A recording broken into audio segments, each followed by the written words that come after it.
श्लोक महला पहला। पहल बसंत आगमन, पहला मौल्यो सोई। ये पावन शब्द धन गुरु नानक देव जी का बख्शिश किया होया 19वीं पौड़ी के नाल संबंधित पहला शब्द है, पहला श्लोक है। इस श्लोक के अंदर धन गुरु जी रहमत करते हैं। पहल का अर्थ होंदा पहला, बसंत है। ये 6 रुत्तां दे विचों एक रुत है, एक रुत का नाम है। वैसे बसंत का अर्थ होंदा नुहार, नवी हरियावल का आ जाना, नवी नुहार का आ जाना। आगमन, आगमन का अर्थ होंदा है आ जाना। पहला मौल्यो सोए, मौल्यो का अर्थ है मस्ती होनी। धन गुरु महाराज जी ने तो सानू दस्सिया है कि जदों असी बंदगी करते हैं, सिमरन करते हैं, तो इस दे लई बड़ी खेचला करनी पैंदी है। धन गुरु महाराज जी का पावन श्लोक है, जिनी नाम ध्याया गए मशक्कत काल। मशक्कत का अर्थ होंदा मेहनत करनी, ते काल का अर्थ होंदा है मेहनत जिहड़ी उपर जोर करनी। मेहनत भी एक है आम जी मेहनत करते रहना, ते एक मेहनत होंदी है जिंदे विच पूरी जिंद जान दा ला देना। पूरी अपनी जिहड़ी समर्था होवे, जितनी को मनुख के पास शक्ति होवे। जिवें गुरबाणी के अंदर फरमान होंदा है, गावै को तान। तान दा अर्थ होंदा जोर, होवै किसे तान। भाई जिन्ना को किसे दे कोल जोर है, उन्ना को उस ताकत दे नाल ही गाया जाएगा। सो इस तरह जदों गुरमुख प्यारा मशक्कत करदा है, घालना घालदा है नाम जपण दी, बंदगी करन दी, सेवा करन दी, सिमरन करन दी, ते पहलू बड़ी खेचला करनी पैंदी है। वो खेचला जिहड़ी, वो खेचला दे विच मनुख दे उत्ते सब तो पहली नुहार आउंदी है जदों उस दे अंदर अवस्था बननी शुरू हो जाती है। थोड़ा विचारां दे नाल जुड़िए, फिर गल दी समझ आएगी। जिवें देखो आपां नूं 6 महीने हो गए ने खेती करदिआं नूं, मिट्टी नाल मिट्टी हो रही सी, ते हुण फसल पक्की है, ते पक्की फसल नूं हुण वढ के कोई 4 मन दाने ने जिहड़े वो सानूं प्राप्त होणगे, ते सारे परिवार दे चेहरे ते खुशी आ जानी है। जितनी को मेहनत कीती है उतना को फल जिहड़ा वो परमात्मा साडी झोली दे विच जरूर पाउंदा है। इसे तरह पहलू जदों मेहनत कोई गुरमुख प्यारा करदा है ना, ते उनकी मेहनत नूं वेख के जिहड़ा आम मनुख है ना, उन्होंने इस तरह लगता भी एवं इस पासे लगे है ते दुखी हो रहा है, इनू मिलना की है। भाई मंझ की जन्म साखी लै लो। भाई मंझ जी धन गुरु अर्जन देव जी के पास आए, जो सखी सरवर नूं मन्निया करते सन। जिस वक्त धन गुरु अर्जन देव जी की शरण दे विच आए, ते गुरु जी ने कहा, गुरमुख प्यारिया साडी सिੱਖੀ कमानी बड़ी औखी है। जे सिੱਖੀ कमाएगा तो तेरे पल्ले कुछ नहीं रहना। ये कहता जी मैनू आप जी की सिੱਖੀ प्राप्त हो जाए, मेरे को रवे या ना रवे। तो गुरु जी ने कहा चंगा, फिर जाके अपने घरे जिहड़ा तू सखी सरवर की कबर बनाई है ना, उन्होंने कुटना कर। इन्हें सब तो पहला उन्होंने कुटिया। इनके पास पिंड की चौधर सी, गरीबी आने करके वो भी खुश गई।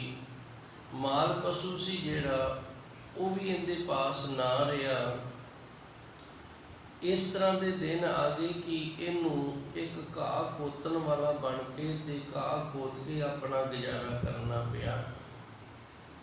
फिर गुरु जी ने इसकी होर परख की, एक हुक्मनामा भेजे। ते गुरु जी ने हुक्मनामे दे विच ये लिख के भेजा भी तू इस दे दर्शन तां कर सकदा जे इस गुरसिख नूं इसकी दर्शनी भेट है जिहड़ी वो 20 रुपये ने वो भेट करेगा। हुण घरे 20 रुपये नहीं हैगे, फिर इन्हें अपनी बच्ची का जिहड़ा रिश्ता है ना वो एक अजोग प्राणी दे नाल कीता सी, उस दे नाल कर दिता जो इनकी बच्ची दे उम्र दे विच भी वड्डा सी।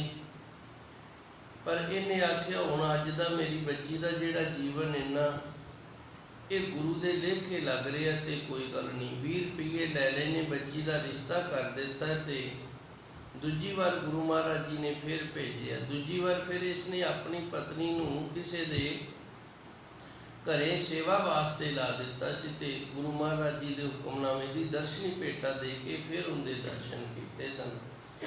फिर धन गुरु अर्जन देव जी ने भाई मंझ जी नूं अपने पास सद लिया भी हुण तू साडे कोल आ। जदों गुरु महाराज जी के पास आया तो काफ़ी सेवा की, लकड़ां की सेवा सी इहदे पास, जंगल चों लकड़ां लै आउंदा, लकड़ां लिया के घालना घाल के ते भाई प्रशादा पानी भी छक लैंदा, लंगर दे विच लकड़ां पा दिंदा।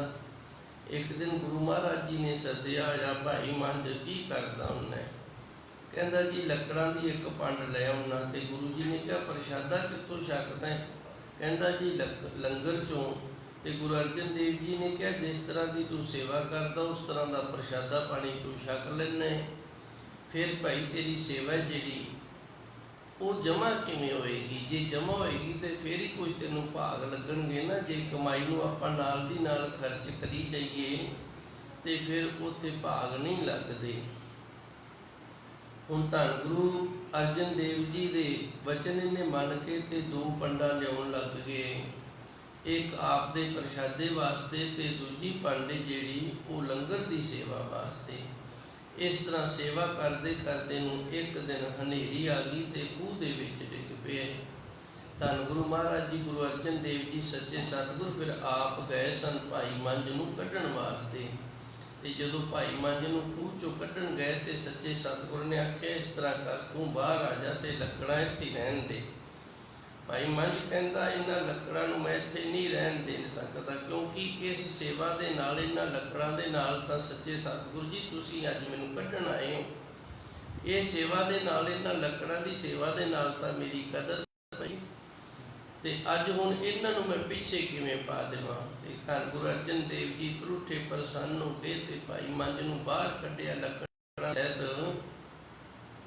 फिर गुरु जी ने आख्या इनू वार मंग, तो इन्हें वार पता की मंगया सी? कहता सच्चे सतगुर जिन्नी करड़ी परीक्षा मेरी हुई है ना, इस तरह की परीक्षा जिहड़ी ये गुरसिखां दी तुसीं ना करया करो। किसी तो इतनी करड़ी जिहड़ी सेवा है ना ये नहीं जे सहारी जानी। तो गुरु महाराज जी ने कहा सत बचन भाई जिवें हुण तू आखदा तेरे वचन असीं मन लैने, होर मंग तूं। इन्हें आख्या जी आप जी की सिक्खी है जिहड़ी ये मैं कमान दे योग हो जावां। तो गुरु महाराज जी ने वार बख्शे तो फिर दोबारा फिर इनके पास पिंड की चौधर ते धन दौलत सारा कुछ अगे नालों भी दुगना तिगना आ गया सी। गुरु जी ने कहा जाके लंगर चलाया कर, इन्हें लंगर शुरू कर दिता। चारे पासे फिर भाई मंझ जी होने लग गई। सो अज दे पावन शब्द का गुरु महाराज जी सच्चे सतगुर का जिहड़ा संदेश है ना वो यही है, जदों असीं इस पासे जुड़ते हैं ना उदों तकलीफां बड़ियां आउंदियां ने।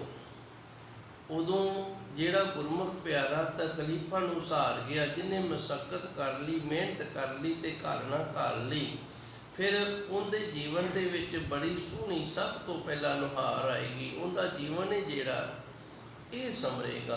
पहल बसंते आगमन, जिमें पहलों पतझड़ रुत हुंदी है, सारे रुखां ने सियाल की ठंड कारण ना पत्ते झाड़ दिते हुंदे ने, सारियां दे पत्ते झड़ जांदे ने ते लकड़ां जिहियां रह जांदियां ने। इस तरह सेवा करदियां मनुख जिहड़ा इहदे ते भी एक तरह की पतझड़ रुत की तरह जीवन है जिहड़ा ये हो जाता है। तो फिर जदों सच्चे सतगुर की कृपा हुंदी तो सब तो पहला इहदे ते बसंत के आगमन की तरह जिमें हुण बसंत रुत आ गई है तो चारे पासे हरियावल ही हरियावल है, इस तरह भाई इहदे जीवन के विच फिर एक नवीं नुहार आ जाती। ये गुरु महाराज जी सच्चे सतगुर सानूं अज दस रहे ने। पहला मौलियो सोए, सब तो पहला फिर वो प्रभु परमात्मा के नाम के विच मस्त हो जाता है। मेरे ख्याल गल पकड़ दे विच आ गई होनी है, नहीं तो एक बारी होर थोड़ी जी खिचला कर लैंदे आ। ਧੰਨ ਗੁਰੂ ਜੀ ਨੇ ਇਸ ਪਾਵਨ ਸ਼ਬਦ ਦੇ ਅੰਦਰ ਸਾਨੂੰ ਇਹ ਦੱਸਿਆ, ਜਦੋਂ ਅਸੀਂ ਮਿਹਨਤ ਕਰਦੇ ਹਾਂ ਨਾ, ਅਜੇ ਪ੍ਰਾਪਤ ਕੁਝ ਨਹੀਂ ਹੋਇਆ।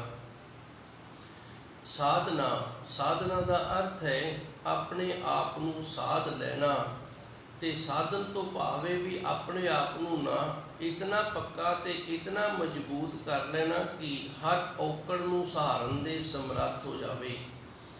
ਸਾਧਨਾ, ਅਜੇ ਇਹ ਸਾਧ ਨਹੀਂ ਹੋਇਆ, ਸਾਧ ਹੋਣ ਦੇ ਲਈ ਯਤਨ ਕਰਦਾ ਹੈ। ਸਾਧਨਾ ਦਾ ਅਰਥ ਹੈ ਅਜੇ ਸਾਧ ਨਹੀਂ ਹੋਇਆ, ਪਰ ਸਾਧ ਹੋਣ ਦੇ ਲਈ ਨਾ ਇਹ ਯਤਨਸ਼ੀਲ ਹੈ, ਯਤਨ ਕਰ ਰਹੀ ਹੈ। ਤੇ ਜਦੋਂ ਯਤਨ ਕਰ ਰਹੀ ਹੈ, ਅਜੇ ਕੋਈ ਪ੍ਰਾਪਤ ਤਾਂ ਕੁਝ ਹੋਇਆ ਹੀ ਨਹੀਂ, ਉਸ ਦੇ ਲਈ ਫਿਰ ਬੜੀ ਮਿਹਨਤ ਜਿਹੜੀ ਕਰ ਰਹੀ ਹੈ। ਤੇ ਉਸ ਮਿਹਨਤ ਦੇ ਵਿੱਚ ਜਿਹੜੀ ਖੇਚਲ ਹੁੰਦੀ ਹੈ ਨਾ, ਉਹ ਆਮ ਮਨੁੱਖ ਜਦੋਂ ਵੇਖਦੇ ਨੇ ਨਾ, ਉਹਨਾਂ ਨੂੰ ਇਸ ਤਰ੍ਹਾਂ ਲੱਗਦਾ ਵੀ ਇਹ ਗੁਰਮੁਖ ਪਿਆਰਾ ਹੈ, ਜਿੱਧਰ ਜਿਹੜੇ ਪਾਸੇ ਲੱਗਿਆ ਹੋਇਆ ਨਾ, ਇੱਧਰ ਬੜੀ ਇਹਨੂੰ ਤਕਲੀਫ ਹੋ ਰਹੀ ਹੈ, ਬੜਾ ਔਖਾ ਹੋ ਰਿਹਾ ਹੈ। ਪਰ ਉਸ ਨੂੰ ਜਿਸ ਦੇ ਅੰਦਰ ਇਹ ਲਗਨ ਬਣ ਜਾਵੇ, ਉਸ ਨੂੰ ਇਹ ਦੁੱਖ ਹੈ ਜਿਹੜਾ, ਇਹ ਦੁੱਖ ਹੋ ਕੇ ਮਹਿਸੂਸ ਹੀ ਨਹੀਂ ਹੁੰਦਾ। ਬਾਬਾ ਫਰੀਦ ਜੀ ਦਾ ਫਰਮਾਨ ਹੈ, ਬਿਰਹਾ ਬਿਰਹਾ ਆਖੀਏ ਬਿਰਹਾ ਤੂੰ ਸੁਲਤਾਨ।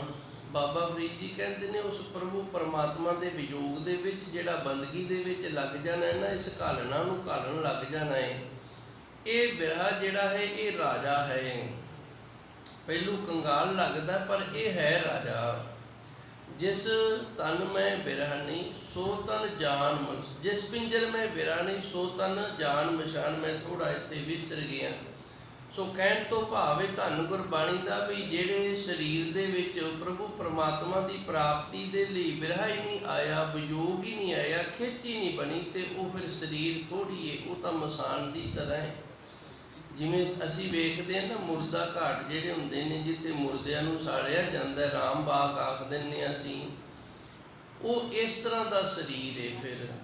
ਸੋ ਸੱਚੇ ਸਤਿਗੁਰ ਇੱਥੇ ਸਾਨੂੰ ਦੱਸਦੇ ਨੇ ਵੀ ਜਦੋਂ ਸੱਚੇ ਸਤਿਗੁਰ ਦੀ ਕਿਰਪਾ ਹੁੰਦੀ ਹੈ, ਗੁਰਮੁਖ ਪਿਆਰੇ ਦੀ ਮਿਹਨਤ ਸੇਵਾ ਜਦੋਂ ਪ੍ਰਵਾਨ ਹੁੰਦੀ ਹੈ, ਜਿਵੇਂ ਧੰਨ ਗੁਰੂ ਅਮਰਦਾਸ ਜੀ ਸੱਚੇ ਸਤਿਗੁਰ ਦੀ ਸੇਵਾ ਜਦੋਂ ਪ੍ਰਵਾਨ ਹੋਈ ਸੀ ਨਾ, ਪਹਿਲ ਬਸੰਤ ਆਗਮਨ, ਇਹਨਾਂ ਦੇ ਉੱਤੇ ਸਭ ਤੋਂ ਪਹਿਲੀ ਨੁਹਾਰ ਆਈ ਸੀ। ਕਿਹੜੀ ਆਈ ਸੀ? ਇਹਨਾਂ ਦੇ ਮੁਖ ਦੇ ਵਿੱਚੋਂ ਨਿਕਲਿਆ ਹੋਇਆ ਜਿਹੜਾ ਵਚਨ ਸੀ ਨਾ, ਜੁਲਾਈ ਨੂੰ ਆਖਿਆ ਸੀ ਤੂੰ ਝੱਲੀ ਹੈ, ਤੇ ਉਹ ਝੱਲੀ ਹੋ ਗਈ ਸੀ। ਇਹ ਵੇਖੋ ਨੁਹਾਰ ਆ ਗਈ, ਉਹਨੂੰ ਇੱਕ ਨਵੀਂ ਰੁੱਤ ਬਣ ਕੇ ਆ ਗਈ ਹੈ। ਪਹਿਲਾ ਮੌਲਿਓ ਸੋਏ, ਤੇ ਉਹ ਪ੍ਰਭੂ ਪਰਮਾਤਮਾ ਸੱਚੇ ਸਤਿਗੁਰ ਦੀ ਪਹਿਲੀ ਮਸਤੀ ਹੈ ਨਾ, ਜਿਹੜੀ ਇੱਥੋਂ ਸ਼ੁਰੂ ਹੁੰਦੀ ਹੈ ਜੀ।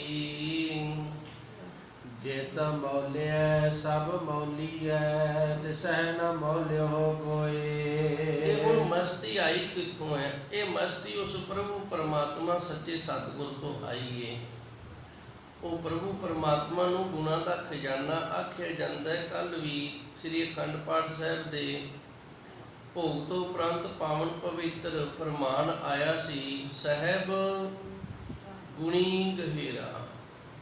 ਉਹ ਵਾਹਿਗੁਰੂ ਸੱਚਾ ਸਤਿਗੁਰ ਹੈ ਜਿਹੜਾ, ਉਹ ਗੁਣਾਂ ਦਾ ਖਜ਼ਾਨਾ ਹੈ, ਤੇ ਉਹਦੇ ਗੁਣ ਨੇ ਜਿਹੜੇ ਉਹ ਬੜੇ ਡੰਗਾਈ ਵਾਲੇ ਨੇ। ਇਸੇ ਤਰ੍ਹਾਂ ਉਹਦੀ ਉਹ ਮਸਤੀ ਦਾ ਘਰ ਹੈ, ਆਨੰਦ ਦਾ ਘਰ ਹੈ, ਤੇ ਉਹਦੀ ਜਿਹੜੀ ਮਸਤੀ ਹੈ, ਜਿਹੜਾ ਉਹਦਾ ਆਨੰਦ ਹੈ ਨਾ, ਉਹ ਬੜਾ ਡੰਗਾਈ ਵਾਲਾ ਹੈ। ਜਿਤ ਮੌਲਿਆ, ਜਿਸ ਪਰਮਾਤਮਾ ਦੀ ਰਹਿਮਤ ਕਿਰਪਾ ਦੇ ਨਾਲ ਗੁਰਮੁਖ ਪਿਆਰੇ ਦੇ ਅੰਦਰ ਮਸਤੀ ਆਈ ਹੈ, ਆਨੰਦ ਵੱਜਿਆ ਹੈ, ਸਭ ਮੌਲੀ ਹੈ। ਉਹ ਸਾਰਿਆਂ ਨੂੰ ਦੇਣ ਵਾਲਾ ਪਰਮਾਤਮਾ ਹੈ, ਜਿਸ ਨੇ ਇਸ ਨੂੰ ਵੀ ਦਾਤ ਦਿੱਤੀ ਹੈ।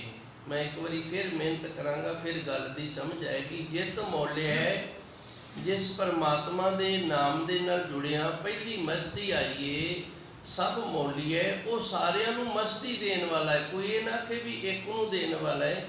ਤੇ ਜਿਹਨੂੰ ਮਿਲੀ ਹੈ ਭਾਈ, ਉਹਨੇ ਮਸ਼ੱਕਤ ਕੀਤੀ ਹੈ, ਉਹਨੇ ਘਾਲਣਾ ਘਾਲੀ ਹੈ, ਤਾਂ ਕਰਕੇ ਉਹਨੂੰ ਮਿਲੀ ਹੈ। ਦਿੰਦਾ ਸਾਰਿਆਂ ਨੂੰ ਤਿਸੇ ਨਾ ਮੌਲਿਓ ਕੋਏ, ਪਰ ਉਸ ਪਰਮਾਤਮਾ ਨੂੰ ਅਸੀਂ ਕੁਝ ਮਸਤੀ ਨਹੀਂ ਦੇ ਸਕਦੇ। ਜੇ ਸਾਡੇ ਅੰਦਰ ਇਹ ਖਿਆਲ ਹੋਵੇ ਨਾ ਵੀ ਅਸੀਂ ਉਸ ਰੱਬ ਨੂੰ, ਉਸ ਵਾਹਿਗੁਰੂ ਨੂੰ, ਉਸ ਪਰਮਾਤਮਾ ਨੂੰ ਵੀ ਕੁਝ ਆਨੰਦ ਦੇ ਸਕਦੇ, ਅਸੀਂ ਉਹਦੇ ਤੋਂ ਲੈ ਸਕਦੇ ਹਾਂ, ਉਹਦੇ ਤੋਂ ਲੈਣਾ ਬਣਦਾ ਹੈ, ਉਹਦੇ ਤੋਂ ਲੈ ਰਹੇ ਹਾਂ, ਉਹਦੇ ਤੋਂ ਲੈਂਦੇ ਹਾਂ, ਪਰ ਇਸ ਦੇ ਬਦਲੇ ਅਸੀਂ ਉਹਨੂੰ ਕੁਝ ਦੇ ਨਹੀਂ ਸਕਦੇ। ਜਿਵੇਂ ਮਾਂ ਹੈ, ਉਹਨੇ ਬੱਚੇ ਨੂੰ ਜਨਮ ਦਿੱਤਾ ਤੇ ਬੱਚਾ ਇਹ ਆਖੇ ਵੀ ਮੇਰੀ ਮਾਂ ਨੇ ਮੈਨੂੰ ਜਨਮ ਦਿੱਤਾ ਤੇ ਇਸ ਦੇ ਬਦਲੇ ਮੈਂ ਇਹਨੂੰ ਲੱਖ ਰੁਪਈਆ ਦੇ ਦਿਆਂ ਤੇ ਮੇਰਾ ਫਰਜ਼ ਅਦਾ ਹੋ ਜੇ ਤੇ ਨਹੀਂ ਹੋਏਗਾ। ਇਹ ਉਹ ਕਰਜ਼ਾ ਹੈ ਮਾਂ ਦਾ ਬੱਚੇ ਦੇ ਸਿਰ ਤੇ, ਜਿਹੜਾ ਬੱਚਾ ਕਿਸੇ ਵੀ ਕੀਮਤ ਦੇ ਨਾਲ ਨਹੀਂ ਚੁਕਾ ਸਕਦਾ। ਉਸੇ ਤਰ੍ਹਾਂ ਉਸ ਪ੍ਰਭੂ ਪਰਮਾਤਮਾ ਸੱਚੇ ਸਤਿਗੁਰ ਨੇ ਆਪਣੇ ਭਗਤਾਂ ਨੂੰ, ਗੁਰਮੁਖ ਪਿਆਰਿਆਂ ਨੂੰ ਜੋ ਮਸਤੀ ਦਿੱਤੀ ਹੈ ਨਾ, ਇਹ ਭਾਈ ਉਸ ਦੀ ਉਹ ਮਸਤੀ, ਉਹ ਆਨੰਦ ਹੈ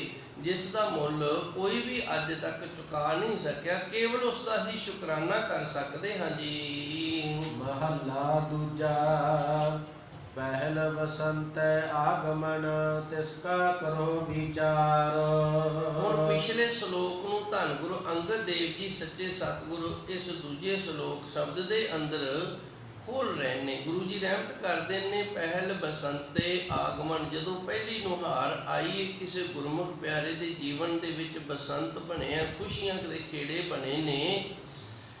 ਤਿਸ ਕਾ ਕਰੋ ਵਿਚਾਰ, ਉਹ ਆਈ ਕਿਵੇਂ ਹੈ, ਉਸ ਗੱਲ ਦੇ ਉੱਤੇ ਵਿਚਾਰ ਕਰਨੀ ਬਣਦੀ ਹੈ। ਹੁਣ ਵਿਚਾਰ ਕਰਨੀ ਕਿਵੇਂ ਬਣਦੀ ਹੈ ਵੀ ਇਸ ਗੁਰਮੁਖ ਪਿਆਰੇ ਨੇ ਇਹ ਜਿਹੜੀ ਪ੍ਰਾਪਤੀ ਕੀਤੀ ਹੈ ਨਾ, ਇਸ ਪ੍ਰਾਪਤੀ ਦੇ ਪਿੱਛੇ ਅਸਲ ਰਾਜ ਕੀ ਹੈ? ਤੇ ਅਸਲ ਰਾਜ ਜਿਹੜਾ ਉਹ ਇਹੀ ਹੈ, ਇੱਕ ਓੰਕਾਰ ਸਤਿਗੁਰ ਪ੍ਰਸਾਦ, ਇੱਕ ਅਦੁੱਤੀ ਬ੍ਰਹਮ ਹੈ ਓੰਕਾਰ ਸਰਬ ਕਾ ਪ੍ਰਕਾਸ਼ਕ ਹੈ। ਤੇ ਉਹਦੀ ਪ੍ਰਾਪਤੀ ਜਿਹੜੀ ਉਹ ਸੱਚੇ ਸਤਿਗੁਰ ਦੀ ਕਿਰਪਾ ਦੇ ਨਾਲ ਹੁੰਦੀ ਹੈ। ਹੁਣ ਸਾਡੇ ਗੁਰੂ ਨੇ ਧੰਨ ਗੁਰੂ ਗ੍ਰੰਥ ਸਾਹਿਬ ਜੀ ਮਹਾਰਾਜ, ਜੇ ਅਸੀਂ ਇਹ ਆਖੀਏ ਵੀ ਗੁਰੂ ਗ੍ਰੰਥ ਸਾਹਿਬ ਜੀ ਦੀ ਪਾਵਨ ਪਵਿੱਤਰ ਗੁਰਬਾਣੀ ਦੀ ਅਸੀਂ ਵਿਚਾਰ ਨਹੀਂ ਕਰਨੀ, ਗੁਰਬਾਣੀ ਦੀ ਅਸੀਂ ਸੰਥਿਆ ਨਹੀਂ ਕਰਾਉਣੀ, ਗੁਰਬਾਣੀ ਦਾ ਪਾਠ ਨਹੀਂ ਕਰਨਾ, ਗੁਰਬਾਣੀ ਨਹੀਂ ਪੜ੍ਹਨੀ, ਤੇ ਫਿਰ ਭਾਈ ਦੱਸੋ ਸਾਡੇ ਤੇ ਇਹ ਨੁਹਾਰ ਕਿਵੇਂ ਆ ਜਾਏਗੀ? ਜੇ ਅਸੀਂ ਗੁਰੂ ਦਰ ਦੀ ਸੇਵਾ ਨਹੀਂ ਕਰਨੀ ਤੇ ਫਿਰ ਸਾਡੇ ਤੇ ਇਹ ਨੁਹਾਰ ਕਿਵੇਂ ਆ ਜਾਂਦੀ ਹੈ, ਕਿਵੇਂ ਆ ਸਕਦੀ ਹੈ? ਸੋ ਇਹ ਗੱਲ ਦੇ ਉੱਤੇ ਅਸੀਂ ਸਾਰਿਆਂ ਨੇ ਵਿਚਾਰ ਕਰਨੀ। ਤਿਸ ਕਾ ਕਰੋ ਵਿਚਾਰ, ਧੰਨ ਗੁਰੂ ਅੰਗਦ ਦੇਵ ਜੀ ਰਹਿਮਤ ਕਰਦੇ ਨੇ ਇਸ ਗੱਲ ਦੇ ਉੱਤੇ। ਗੁਰਮੁਖ ਪਿਆਰਿਓ ਵਿਚਾਰ ਕਰੋ।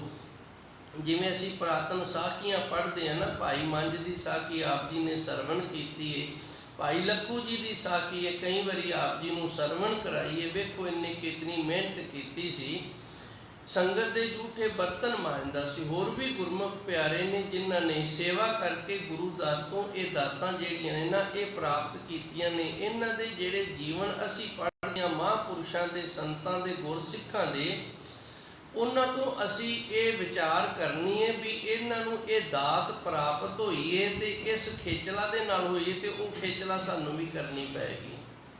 ਮੇਰੇ ਖਿਆਲ ਗੱਲ ਪਕੜ ਦੇ ਵਿੱਚ ਆ ਗਈ। ਜੇ ਨਹੀਂ ਆਈ ਤਾਂ ਇੱਕ ਵਾਰੀ ਥੋੜਾ ਜਿਹਾ ਆਪਾਂ ਹੋਰ ਮਿਹਨਤ ਕਰਦੇ ਹਾਂ। ਤਿਸ ਕਾ ਕਰੋ ਵਿਚਾਰ, ਗੁਰੂ ਮਹਾਰਾਜ ਜੀ ਰਹਿਮਤ ਕਰਦੇ ਨੇ, ਉਸ ਦੀ ਵਿਚਾਰ ਕਰੀਏ। ਕਿਸ ਦੀ?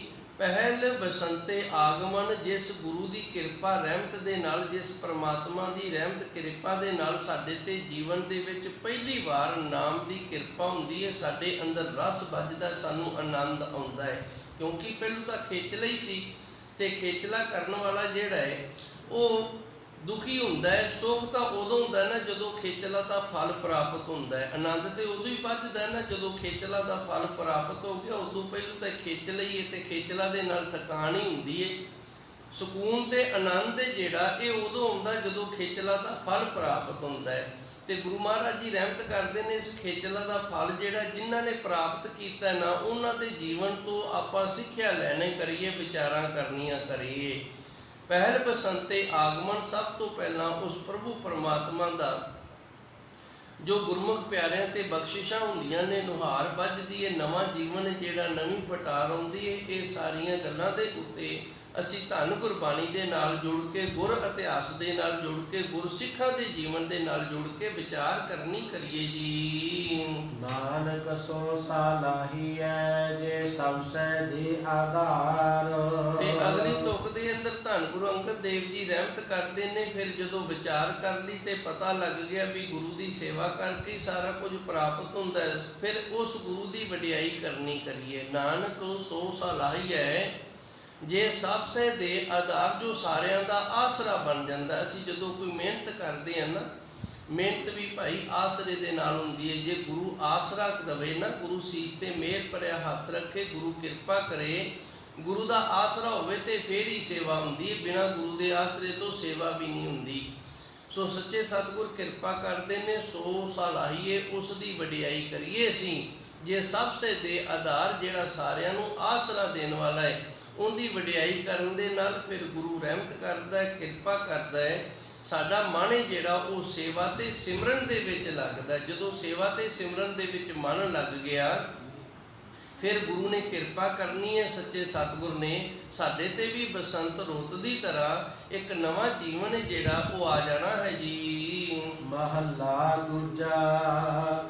ਮਿਲਿਆ ਮਿਲਿਆ ਨਾ ਮਿਲੈ, ਮਿਲੈ ਮਿਲਿਆ ਜੇ ਹੋਏ। ਇਸ ਪਾਵਨ ਸ਼ਬਦ ਦੇ ਅੰਦਰ ਧੰਨ ਗੁਰੂ ਅੰਗਦ ਦੇਵ ਜੀ ਸੱਚੇ ਸਤਿਗੁਰ ਹੋਰ ਜ਼ਿਆਦਾ ਖੁਲਾਸਾ ਕਰਦੇ ਨੇ। ਗੁਰੂ ਮਹਾਰਾਜ ਜੀ ਰਹਿਮਤ ਕਰਦੇ ਨੇ ਤੇ ਸਾਨੂੰ ਇਹ ਦੱਸਦੇ ਨੇ ਬਈ ਸਰੀਰ ਕਰਕੇ ਜਿਹੜਾ ਮਿਲਣਾ ਨਾ, ਇਸ ਨੂੰ ਮਿਲਿਆ ਹੋਇਆ ਨਹੀਂ ਮੰਨਿਆ ਜਾਂਦਾ।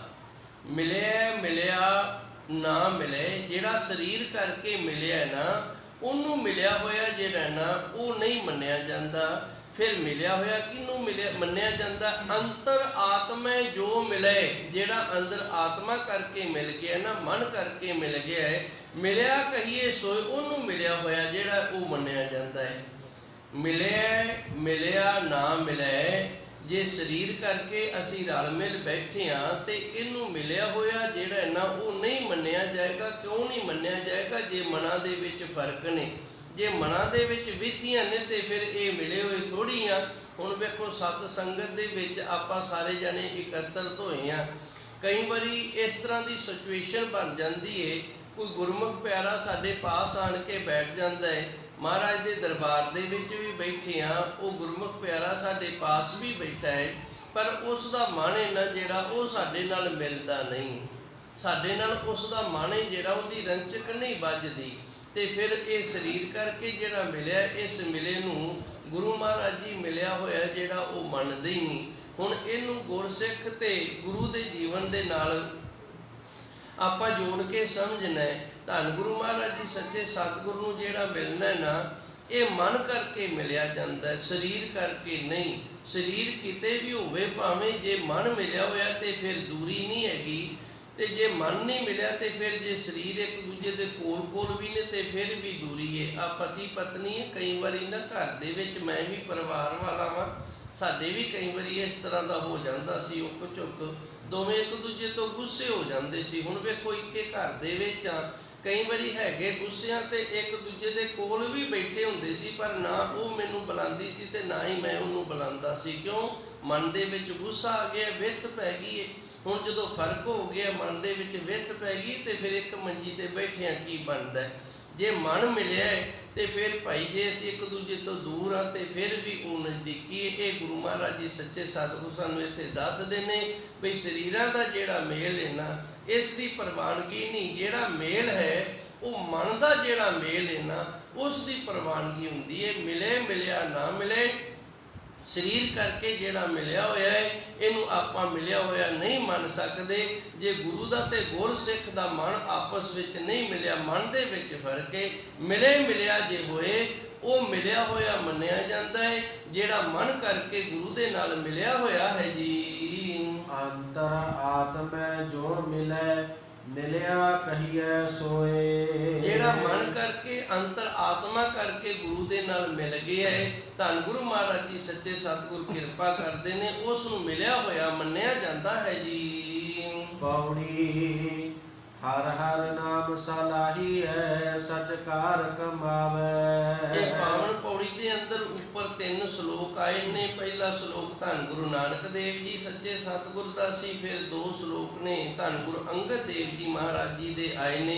ਇਹਨਾਂ 3 ਸ਼ਲੋਕਾਂ ਦੇ ਅੰਦਰ ਸੱਚੇ ਸਤਿਗੁਰ ਗੁਰੂ ਮਹਾਰਾਜ ਜੀ ਨੇ ਸਾਨੂੰ ਇਹ ਦੱਸਿਆ ਵੀ ਗੁਰਮੁਖ ਪਿਆਰਿਆ, ਜਦੋਂ ਤੂੰ ਖੇਚਲਾ ਕਰਦਾ ਨਾ, ਉਦੋਂ ਖੇਚਲਾ ਕਰਦਾ ਕਦੇ ਘਬਰਾਹਟ ਦੇ ਵਿੱਚ ਨਹੀਂ ਆਉਣਾ, ਕਦੇ ਧੀਰਜ ਨਹੀਂ ਛੱਡਣਾ ਵੀ ਮੈਨੂੰ ਇਤਨਾ ਸਮਾਂ ਹੋ ਗਿਆ ਮਿਹਨਤ ਕਰਦੇ ਨੂੰ, ਇਤਨਾ ਸਮਾਂ ਹੋ ਗਿਆ ਖੇਚਲ ਕਰਦੇ ਨੂੰ, ਤੇ ਅਜੇ ਤੱਕ ਪਰਮਾਤਮਾ ਜਿਹੜਾ ਅਜੇ ਸੋ ਰੱਬ ਨਾ ਬੋੜਿਓ ਦੇਖ ਬੰਦੇ ਕੇ ਭਾਗ। ਬਾਬਾ ਫਰੀਦ ਜੀ ਨੂੰ ਵੀ ਕਹਿਣਾ ਪੈ ਗਿਆ ਸੀ। ਬਾਬਾ ਫਰੀਦ ਜੀ ਦੇ ਸ਼ਲੋਕ ਨੇ ਨਾ, ਉਹਨਾਂ ਵਿੱਚ ਬਾਬਾ ਫਰੀਦ ਜੀ ਨੇ ਵੀ ਦਰਜ ਕੀਤਾ ਹੈ ਤੇ ਇਹੀ ਦੁੱਖ ਦਰਜ ਕੀਤਾ ਉਹਨੇ। ਹੈ ਸੱਚੇ ਸਤਿਗੁਰ ਜੀ, ਵੇਖੋ ਇਤਨਾ ਸਮਾਂ ਹੋ ਗਿਆ ਆਪ ਜੀ ਦੀ ਬੰਦਗੀ ਕਰਦਿਆਂ ਨੂੰ, ਤੇ ਅਜੇ ਵੀ ਤੁਸੀਂ ਮੈਨੂੰ ਮਿਲੇ ਨਹੀਂ। ਤੇ ਫਿਰ ਕਸੂਰ ਕਾਹਦਾ ਕੱਢਿਆ? ਕਹਿੰਦਾ ਮੇਰੇ ਭਾਗਾਂ ਦਾ ਹੀ ਕਸੂਰ ਹੈ, ਮੇਰੇ ਕਰਮਾਂ ਦਾ ਹੀ ਕਸੂਰ ਹੈ। ਮੇਰੇ ਤੋਂ ਉਸ ਤਰ੍ਹਾਂ ਦਾ ਹੋਇਆ ਹੀ ਨਹੀਂ ਜਾ ਸਕਦਾ ਜਿਸ ਤਰ੍ਹਾਂ ਦਾ ਉਸ ਵਾਹਿਗੁਰੂ ਨੂੰ ਪ੍ਰਵਾਨ ਹੈ। ਤੇ ਫਿਰ ਧੰਨ ਗੁਰੂ ਮਹਾਰਾਜ ਜੀ ਦੀ ਬਾਣੀ ਦੇ ਅੰਦਰ ਫਰਮਾਨ ਹੈ, ਆਪ ਸਵਾਰੇ ਮੈਂ ਮਿਲੇ। ਹੇ ਬਾਬਾ ਫਰੀਦ ਜੀ, ਤੁਸੀਂ ਕਿਉਂ ਉਦਾਸ ਹੁੰਦੇ ਹੋ? ਤੁਸੀਂ ਆਪ ਨੂੰ ਸਵਾਰਨਾ ਕਰੋ। ਜੇ ਤੁਸੀਂ ਆਪ ਨੂੰ ਸਵਾਰੋਗੇ ਤੇ ਫਿਰ ਮੈਂ ਤੁਹਾਨੂੰ ਮਿਲਾਂਗਾ। ਮੈਂ ਮਿਲਿਆ ਸੁਖ ਹੋਏ, ਜੇ ਤੂੰ ਮੇਰਾ ਹੋ ਰਹਿ ਸਭ ਜਗ ਤੇਰਾ ਹੋਏ। ਬਾਬਾ ਫਰੀਦ ਜੀ ਦੇ ਸ਼ਲੋਕਾਂ ਦੇ ਅੰਦਰ ਫਿਰ ਆਕਾਸ਼ ਬਾਣੀ ਦੇ ਜੋ ਸ਼ਬਦ ਨੇ ਉਹ ਵੀ ਦਰਜ ਕੀਤੇ ਨੇ ਭਈ ਆਪਣੇ ਆਪ ਨੂੰ ਸਵਾਰ, ਮੈਂ ਤਾਂ ਤੈਨੂੰ ਮਿਲਣ ਵਾਸਤੇ ਤਿਆਰ ਬੈਠਾ। ਤੂੰ ਜਦੋਂ ਆਪ ਸਵਾਰ ਲੇਗਾ ਤੇ ਮੈਂ ਤੈਨੂੰ ਆਣ ਕੇ ਮਿਲ ਜਾਣਾ। ਹੁਣ ਵੇਖੋ, ਜਦੋਂ ਆਪਾਂ ਸਵਾਰਨਾ ਹੈ, ਇੱਕ ਪੱਥਰ ਹੈ, ਪੱਥਰ ਦਾ ਟੁਕੜਾ ਹੈ ਤੇ ਉਹਦੀ ਆਪਾਂ ਮੂਰਤੀ ਘੜਨੀ ਹੈ ਤੇ ਸ਼ੈਣੀ ਤੇ ਥੋੜੇ ਦੇ ਨਾਲ ਉਸ ਪੱਥਰ ਨੂੰ ਫਿਰ ਚੋਟਾਂ ਸਹਾਰਨੀਆਂ ਪੈਣਗੀਆਂ ਨਾ। ਸੈਣੀ ਤੇ ਥੋੜੇ ਦੇ ਨਾਲ ਉਸ ਮੂਰਤੀ ਨੂੰ ਜਦੋਂ ਘੜਾਂਗੇ ਤੇ ਪੱਥਰ ਹੈ ਜਿਹੜਾ, ਉਹਦੇ ਤੋਂ ਜਿਹੜਾ ਵਾਧੂ ਹੈ ਉਹ ਲਾਹਣਾ ਪਏਗਾ। ਇਸੇ ਤਰ੍ਹਾਂ ਸਾਡੇ ਉੱਤੇ ਵੀ ਜਿਹੜਾ ਵਾਧੂ ਮੈਲ ਚੜੀ ਹੋਈ ਹੈ, ਜਿਹੜੀਆਂ ਬੁਰਾਈਆਂ ਨੇ ਉਹ ਲਾਹਣੀਆਂ ਪੈਣਗੀਆਂ। ਤੇ ਫਿਰ ਜਦੋਂ ਘਾੜਤ ਘੜੀ ਉਦੋਂ ਤਕਲੀਫ ਤਾਂ ਫਿਰ ਸਾਰਿਆਂ ਨੂੰ ਹੁੰਦੀ ਹੈ। ਜੇ ਪੱਥਰ ਕਿਤੇ ਬੋਲਦਾ ਤੇ ਇਹਨੇ ਜ਼ਰੂਰ ਕਰਲਾਟ ਪਾਣੀ ਸੀ ਵੀ ਤੂੰ ਮੈਨੂੰ ਕਿਉਂ ਵੱਢੀ ਜਾਂਦਾ।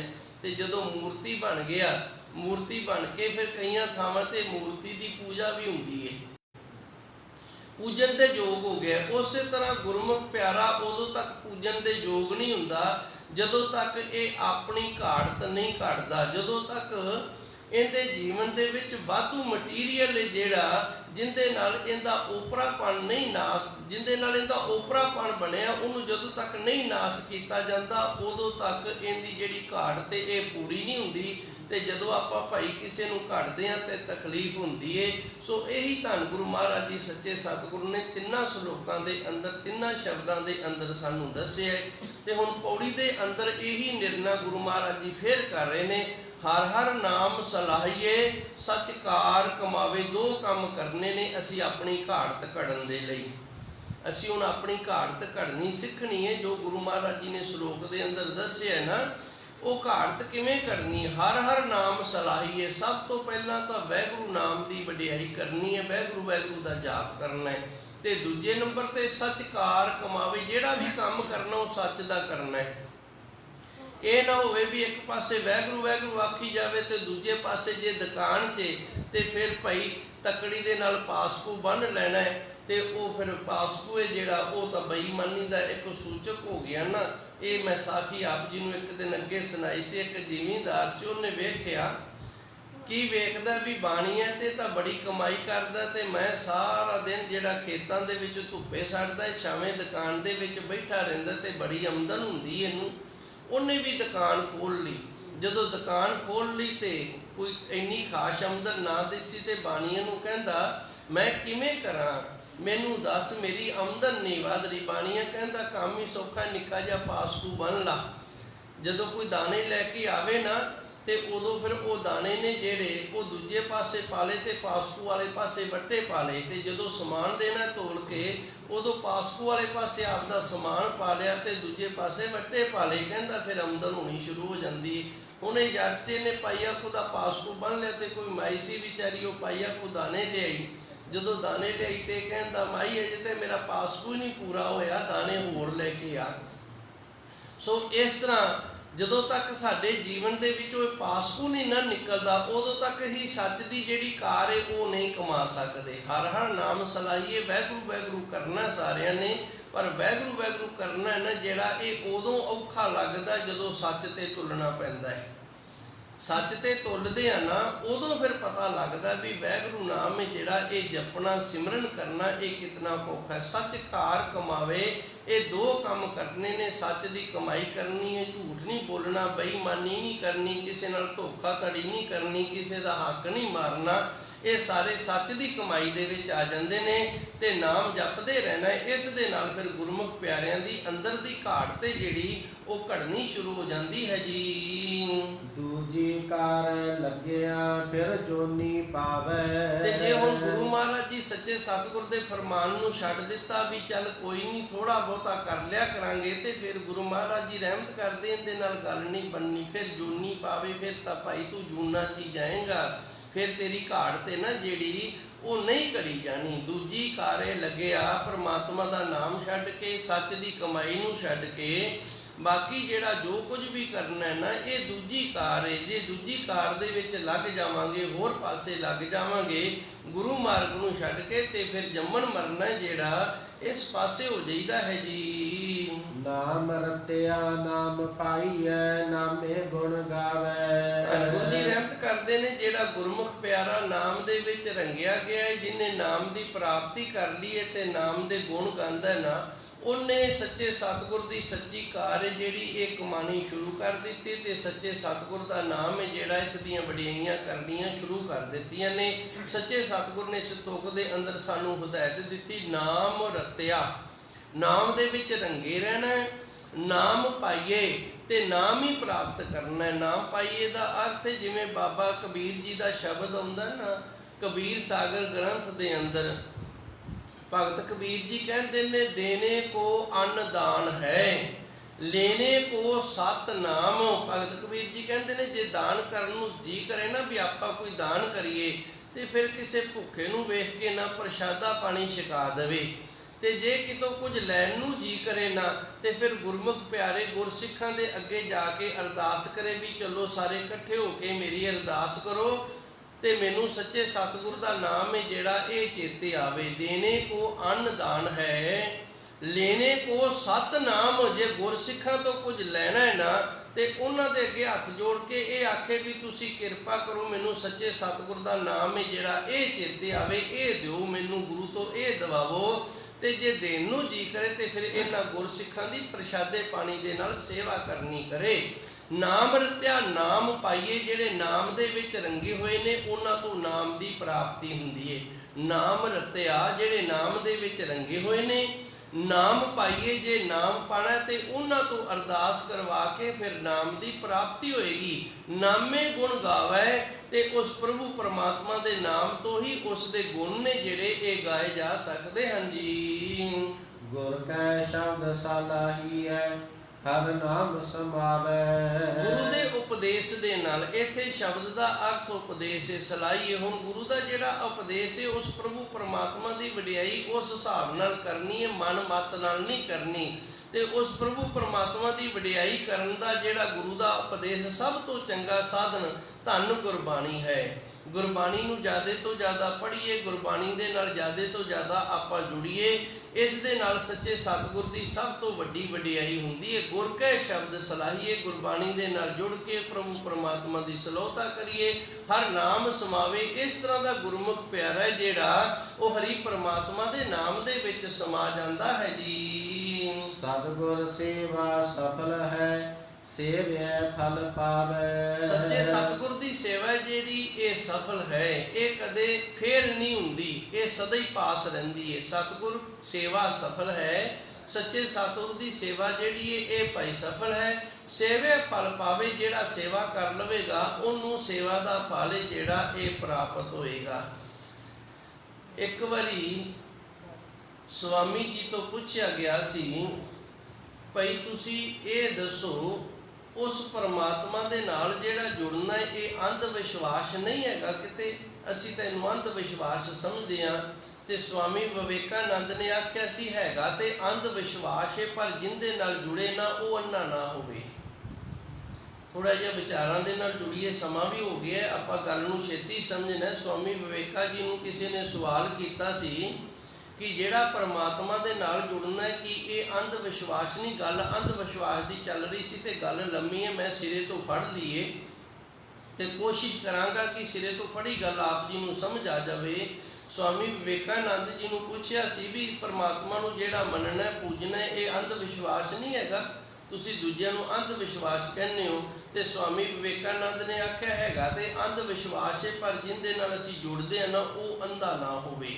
ਸੋ ਕਹਿਣ ਤੋਂ ਭਾਵ ਇਹ ਸੀ ਕਿ ਜੇ ਅਸੀਂ 4 ਇੱਟਾਂ ਰੱਖ ਕੇ ਤੇ ਉਹਦੀ ਪੂਜਾ ਕਰਨ ਲੱਗ ਗਏ ਹਾਂ ਤੇ ਇਹ ਆਖਣ ਲੱਗ ਗਏ ਵੀ ਸਾਨੂੰ ਇਹਨਾਂ ਇੱਟਾਂ ਤੇ ਵਿਸ਼ਵਾਸ ਹੈ, ਤੇ ਇਹ ਵਿਸ਼ਵਾਸ ਜਿਹੜਾ ਇਹ ਅੰਧ ਹੈ, ਤੇ ਜਿਹਦੇ ਤੇ ਅਸੀਂ ਵਿਸ਼ਵਾਸ ਕਰ ਰਹੇ ਹਾਂ ਉਹ ਵੀ ਅੰਨਾ ਹੈ। ਉਹ ਪਰਮਾਤਮਾ ਜਿਹੜਾ ਅਸੀਂ ਉਹਨੂੰ ਜਾਣਦੇ ਨਹੀਂ। ਅੰਧ ਵਿਸ਼ਵਾਸ ਦਾ ਅਰਥ ਹੁੰਦਾ ਜਿਹਨੂੰ ਅਸੀਂ ਜਾਣਦੇ ਨਹੀਂ, ਜਿਹਨੂੰ ਅਸੀਂ ਵੇਖਿਆ ਨਹੀਂ, जिंदे बारे सानू कुछ पता ही नहीं, तो उनके ते विश्वास कर लेना। मैं थोड़ा समझाने का यतन करांगा। अंध विश्वास हुंदा की है, जिमें इत्थे गुरु घर दे विच कोई गुरमुख प्यारा आ जाए, असी उन्होंने कोई भी नहीं जानते भी वो की है, किस तरह का उनका जीवन है, तो असी उनके ते विश्वास कर लीए भी चंगा गुरमुख प्यारिया तू भाई सेवा कर सकदा इत्थे। ये हुण अंध विश्वास है, इनू अंध विश्वास आख्या। मगरों पता नहीं वो किस तरह का निकले, सानू उनके ते विश्वास हो गया, पर विश्वास है जिहड़ा वो अन्ना विश्वास हो। अन्ना क्यों होया? असी उनके बारे कुछ जानते ही नहीं। जदों उनके बारे असी कुछ जानते ही नहीं, तो उनके फिर असी भरोसा कर लिया, तो ये अन्ना भरोसा किया। इनू अंध विश्वास आखते हैं। जिंदे बारे असी कुछ ना जानते होइए तो असी उनके ते भरोसा कर लईए, उसका नाम अंध विश्वास है। हुण प्रभु परमात्मा ना तो असी पहलू वेखिया है, प्राप्ति तो बाद तो दर्शन हो जाते हैं, पहलू नहीं वेखिया, ना ही उसके गुणों नूं, ना उसकी मर्यादा नूं, कुछ भी उस परमात्मा के बारे असी नहीं जानते। असी विश्वास जिहड़ा कीता वो अन्ना कीता, पर जिंदे ते विश्वास कीता ना वो अन्ना नहीं हैगा, वो सजाखा है। जिवें एक गुरमुख प्यारे ते असी विश्वास कर लिया, वो है ही अन्ना, उनके पल्ले कुछ नहीं, तो असी विश्वास कर लिया, तो बाद दे विच फिर लोकी सानू लाहनता पाणगे, आखणगे तुसी किस तरह का बंदा इत्थे रख लिया। तो जो गुरमुख प्यारा चढ़ती कला वाला, सच्चे सुच्चे जीवन वाला, तो फिर बाद दे विच सारे जिहड़े ने ना वो आखणगे बहुत वधिया तुसी भरोसा कीता इहदा ते वेखो किन्ना चंगा निकलिया। इसे तरह स्वामी विवेकानंद ने समझाना किया सी भी प्रभु परमात्मा के उत्ते जिहड़ा विश्वास करना हैगा जरूर है, ये अंध विश्वास है, क्योंकि उस तो पहलू आपां नूं कुछ भी नहीं पता। तो जदों प्राप्ति हो जाती है ना, जिंदे ते असीं भरोसा करते हैं, जिंदे ते विश्वास करते हैं, वो साडे विश्वास नूं सफल करता है। इस तरह गुरु महाराज जी सानू दसदे ने, सतगुर सेवा सफल है। गुरु की सेवा की जिहड़ी ये है सफल, कदे फेल नहीं हुंदी, पर जिहड़ी सेवा करनी है ये विश्वास दे नाल करनी पैगी। ये ना होवे भी 4 दिन सेवा की ते 5वें दिन आखे लै मैनू तां भाई आ चीज़ जिहड़ी ये प्राप्त ही नहीं हुई, ते जिहड़ा विश्वास है वो पक्का ना रहे, वो टुट जाए, तो फिर नहीं सेव्या फल पावे। जिहड़ा इस तरह दृढ़ताई दे नाल गुरु ते विश्वास करके भरोसा करके सेवा कर लैंदा है, उसनूं फल की प्राप्ति हुंदी है। इतनी कुछ सेवा संगत ने प्रवान करनी। सच्चे सतगुर किरपा कर, रहमत करन।